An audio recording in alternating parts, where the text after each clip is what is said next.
आपने कभी सोचा है कि सोसाइटी में मेल और फीमेल का डिवीजन इतना यूनिवर्सल है, हर जगह है, पर पॉलिटिक्स में इसकी बात इतनी कम क्यों होती है? और ये डिवीजन, ये कोई बायोलॉजी की देन नहीं है, ये हमारी सोशल एक्सपेक्टेशंस और स्टीरियोटाइप्स से बनता है। चलिए शुरू करते हैं इस डिवीजन के सबसे बेसिक लेवल से। पब्लिक और प्राइवेट। हमारे समाज में एक इमेज बनी हुई है कि विमेन मतलब घर का काम, बच्चों की देखभाल, मेन मतलब बाहर का काम। तो इस जेंडर्ड डिवीजन ऑफ लेबर के चलते महिलाओं के घरेलू काम को, जो कि नॉन स्टॉप चलता है, वैल्यू ही नहीं दी जाती, उसे काम ही नहीं माना जाता। रूरल एरियाज में सोचिए, औरतें पानी लाती हैं, फ्यूल इकट्ठा करती हैं। अर्बन एरियाज में डोमेस्टिक हेल्पर का काम करती हैं, फिर भी उनके काम को कम आंका जाता है।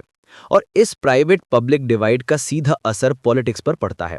औरतों का पब्लिक लाइफ में यानी पॉलिटिक्स में इन्फ्लुएंस कम हो जाता है। एक टाइम था जब पब्लिक अफेयर्स में पार्टिसिपेट करना सिर्फ मर्दों का काम समझा जाता था। इसके अगेंस्ट दुनिया भर में औरतों ने फेमिनिस्ट मूवमेंट्स शुरू किए। डिमांड क्या थी?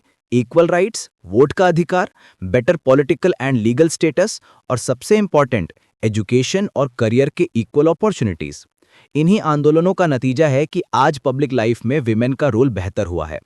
पर इंडिया में, जहां सोसाइटी अभी भी काफी हद तक मेल डोमिनेटेड यानी पुरुष प्रधान है, जेंडर इक्वालिटी की जरूरत आज भी है। औरतें आज भी कई तरह के डिस्क्रिमिनेशन फेस करती हैं, जैसे कि लिटरेसी रेट। एक तरफ पुरुषों की लिटरेसी रेट 76% है, वहीं महिलाओं की सिर्फ 54%।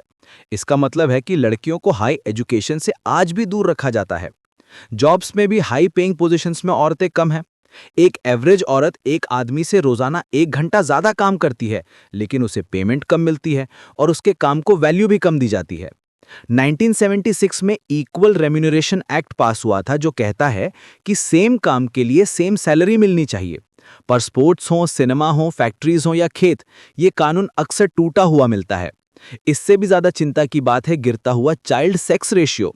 लड़के की चाह में सेक्स सिलेक्टिव अबॉर्शंस इतने बढ़ गए हैं कि इंडिया का ओवरऑल सेक्स रेशियो 1000 लड़कों पर सिर्फ 919 लड़कियों का है।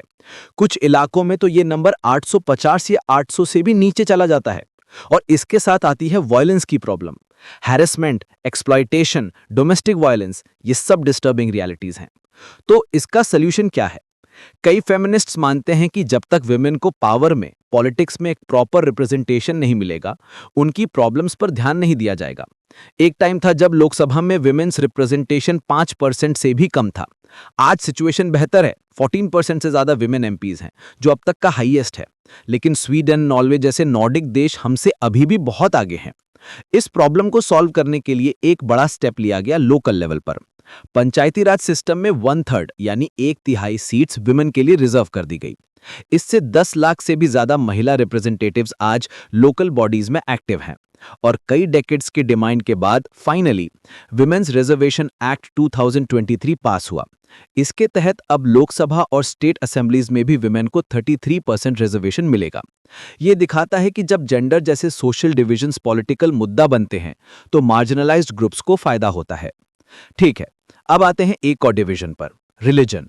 जेंडर की तरह ये यूनिवर्सल शायद ना हो, पर इसकी डाइवर्सिटी और इसके कारण होने वाला डिवीजन पूरी दुनिया में दिखता है। गांधी जी का मानना था कि धर्म को राजनीति से अलग नहीं किया जा सकता, लेकिन यहां उनका मतलब किसी पर्टिकुलर रिलीजन से नहीं था।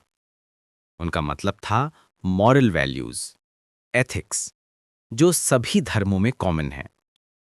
पॉलिटिक्स इन वैल्यूज पर चलनी चाहिए। ह्यूमन राइट्स ग्रुप्स कहते हैं कि जब भी कम्युनल दंगे होते हैं, सबसे ज्यादा नुकसान रिलीजियस माइनॉरिटीज को होता है। और विमेन्स मूवमेंट्स कहती हैं कि अलग अलग रिलीजन्स के जो फैमिली लॉज हैं, शादी, तलाक, इनहेरिटेंस के कानून, वो अक्सर औरतों के खिलाफ जाते हैं। वो मांग करती हैं कि इन कानूनों को बदलकर इक्वल बनाया जाए। तो अगर स्टेट सभी रिलीजन्स के साथ इक्वली बिहेव करे, तो रिलीजन का पॉलिटिक्स में होना शायद बुरा ना हो। प्रॉब्लम तब शुरू होती है जब आती है कम्युनलिज्म, यानी सांप्रदायिकता। कम्युनलिज्म क्या है? ये एक ऐसी आइडियोलॉजी है जहां रिलीजन को पॉलिटिक्स में एक स्पेसिफिक बायस्ड तरीके से प्रेजेंट किया जाता है, जब एक रिलीजन के फॉलोअर्स को दूसरे रिलीजन के अगेंस्ट खड़ा किया जाता है। जब ये माना जाता है कि एक धर्म के लोगों के इंटरेस्ट दूसरे धर्म के लोगों से अलग हैं और सुपीरियर हैं। जब स्टेट पावर का इस्तेमाल किसी एक रिलीजियस ग्रुप को प्रमोट करने के लिए होता है तो उसे कहते हैं कम्युनल पॉलिटिक्स। ये सोच आगे बढ़कर कहती है कि एक रिलीजन के सब लोग एक कम्युनिटी हैं, उनके सारे इंटरेस्ट सेम हैं और डिफरेंट रिलीजन्स के लोग एक साथ नहीं रह सकते। इस सोच का सबसे एक्सट्रीम फॉर्म होता है देश का बंटवारा, जैसा इंडिया ने पार्टीशन के वक्त देखा। लेकिन ये सोच फंडामेंटली फ्लॉड है। क्यों? क्योंकि एक रिलीजन के अंदर भी लोगों की अलग अलग आइडेंटिटीज होती हैं, अलग अलग इंटरेस्ट्स होते हैं। कम्युनलिज्म सभी दूसरी आवाज़ों को दबा देता है। पॉलिटिक्स में कम्युनलिज्म कई रूप लेता है। रोज की बातों में अपने धर्म को सुपीरियर बताना, पॉलिटिकल पार्टीज का रिलीजियस सिंबल्स और इमोशनल अपील्स यूज करके डर पैदा करना कि हमारा धर्म खतरे में है। और इसका सबसे भयानक रूप है कम्युनल वायलेंस, दंगे और नरसंहार। इसी चैलेंज से निपटने के लिए हमारे कॉन्स्टिट्यूशन मेकर्स ने इंडिया को एक सेक्युलर स्टेट का मॉडल दिया। सेक्युलर स्टेट का मतलब क्या है? एक ऐसा देश जो रिलीजन के मामले में न्यूट्रल है, जिसका कोई ऑफिशियल रिलीजन नहीं है, जैसे श्रीलंका का बुद्धिज्म है, पाकिस्तान का इस्लाम है। इंडिया का कोई स्टेट रिलीजन नहीं है। कॉन्स्टिट्यूशन हर इंसान को अपनी पसंद का रिलीजन फॉलो करने, प्रैक्टिस करने और प्रचार करने की आज़ादी देता है। ये धर्म के आधार पर किसी भी तरह के डिस्क्रिमिनेशन को बैन करता है और ज़रूरत पड़ने पर स्टेट रिलीजियस मामलों में इंटरवीन भी कर सकता है ताकि इक्वालिटी बनी रहे, जैसे अनटचेबिलिटी यानी छुआछूत को बैन करना। सेक्युलरिज्म सिर्फ एक आइडिया नहीं, हमारे कॉन्स्टिट्यूशन का फाउंडेशन है और इस फाउंडेशन के लिए कम्युनलिज्म एक बहुत बड़ा खतरा है। अब बात करते हैं तीसरे और आखिरी डिवीजन की, कास्ट यानी जाति। जेंडर और रिलीजन से अलग कास्ट बेस्ड डिवीजन खास तौर पर इंडिया में देखने को मिलता है। हमारी सोसाइटी में काम के आधार पर डिवीजन था। ज्यादातर सोसाइटीज में प्रोफेशन एक जनरेशन से दूसरी जनरेशन तक जाता है, लेकिन इंडिया में ये हेरिडिटरी ऑक्यूपेशनल डिवीजन जाति व्यवस्था का एक एक्सट्रीम फॉर्म बन गया। इस सिस्टम ने कम्युनिटीज को बांट दिया, शादी सिर्फ अपनी जाति में, खाना पीना अपनी जाति में, और इसका सबसे खराब रूप था अनटचेबिलिटी, जिसमें कुछ जातियों के साथ एक्सट्रीम डिस्क्रिमिनेशन किया गया। ज्योतिबा फूले, महात्मा गांधी, बी.आर. अंबेडकर, पेरियार जैसे सोशल रिफॉर्मर्स ने इस कास्ट इनइक्वालिटी के खिलाफ काम किया। धीरे धीरे इकोनॉमिक डेवलपमेंट, अर्बनाइजेशन, एजुकेशन के बढ़ने से कास्ट सिस्टम कमजोर हुआ है। आज आप ट्रेन में सफर करते हुए को पैसेंजर की जाति नहीं पूछते। कॉन्स्टिट्यूशन भी किसी भी तरह के कास्ट बेस्ड डिस्क्रिमिनेशन को बैन करता है। लेकिन क्या जाति पूरी तरह से खत्म हो गई है? नहीं, आज भी ज्यादातर लोग अपनी ही जाति में शादी करना प्रेफर करते हैं। अनटचेबिलिटी कानून से बैंड है, पर कई जगहों पर अभी भी प्रैक्टिस होती है और एक साफ लिंक दिखता है। जो अपर कास्ट्स हैं वो आमतौर पर इकोनॉमिकली बेटर ऑफ हैं और जो लोअर कास्ट्स हैं वो इकोनॉमिकली वीकर हैं। इसी से जन्म लेता है कास्टिज्म यानी जातिवाद। ये सोच कि जाति ही कम्युनिटी का सबसे बड़ा आधार है और एक जाति के लोगों के इंटरेस्ट्स दूसरी जातियों से अलग हैं। पॉलिटिक्स में कास्ट कई रोल्स प्ले करती है। पॉलिटिकल पार्टीज टिकट देते वक्त कॉन्स्टिट्यूएंसी का कास्ट मेकअप देखती हैं। इलेक्शंस में जीतने के लिए कास्ट सेंटिमेंट्स का इस्तेमाल होता है। लेकिन यूनिवर्सल अडल्ट फ्रेंचाइज यानी सबको वोट देने के अधिकार ने लोअर कास्ट्स को भी एक आवाज दी है, क्योंकि अब हर वोट की कीमत बराबर है। पर क्या पॉलिटिक्स में सिर्फ जाति ही मैटर करती है? नहीं, ऐसा नहीं है।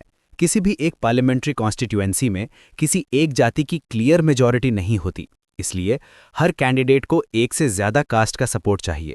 फिर कोई भी पार्टी किसी एक जाति के सारे वोट्स नहीं ले पाती। कई बार एक ही जाति के कई कैंडिडेट्स होते हैं तो वोट बट जाता है और अक्सर रूलिंग पार्टीज और एमपीज एमएलएज चुनाव हार जाते हैं, जो दिखाता है कि सिर्फ जाति का कार्ड नहीं चलता। वोटर्स के लिए पार्टी लॉयल्टी, गवर्नमेंट का परफॉर्मेंस, ये सब भी मैटर करता है। बल्कि उल्टा भी होता है, सिर्फ जाति ही पॉलिटिक्स को इन्फ्लुएंस नहीं करती, पॉलिटिक्स भी जाति को इन्फ्लुएंस करती है। हर कास्ट ग्रुप बड़ा बनना चाहता है तो वो आसपास की उपजातियों को जोड़कर एक बड़ा कोalition बनाता है। अलग अलग कास्ट ग्रुप्स के बीच नेगोशिएशन होता है, अलायंसेस बनते हैं। पॉलिटिक्स ने ही बैकवर्ड और फॉरवर्ड जैसे नए कास्ट ग्रुप्स को भी बनाया है। तो सवाल ये है कि कास्ट बेस्ड पॉलिटिक्स आखिर सही है या गलत? इसके पॉजिटिव और नेगेटिव दोनों पहलू हैं। पॉजिटिव साइड ये है कि इसने दलित्स और ओबीसीज जैसी मार्जिनलाइज्ड कम्युनिटीज को पावर में हिस्सा मांगने का मौका दिया है, उन्हें एक पॉलिटिकल वॉइस दी है। लेकिन नेगेटिव साइड ये है कि अगर पॉलिटिक्स सिर्फ कास्ट आइडेंटिटी पर फोकस करने लगे तो ये डेमोक्रेसी के लिए अनहेल्दी है। पॉवर्टी, डेवलपमेंट, करप्शन जैसे ज़रूरी मुद्दे पीछे छूट जाते हैं और कई बार ये टेंशन और वायलेंस को भी बढ़ावा देती है। तो जेंडर, रिलीजन और कास्ट ये सिर्फ सोशल डिविजन्स नहीं हैं, ये हमारी पॉलिटिक्स को शेप करते हैं और पॉलिटिक्स इन्हें शेप करती है। इस कॉम्प्लेक्स रिलेशनशिप को समझना ही एक डेमोक्रेटिक सोसाइटी को समझने का पहला स्टेप है और ये सफ़र, ये समझ अभी जारी है।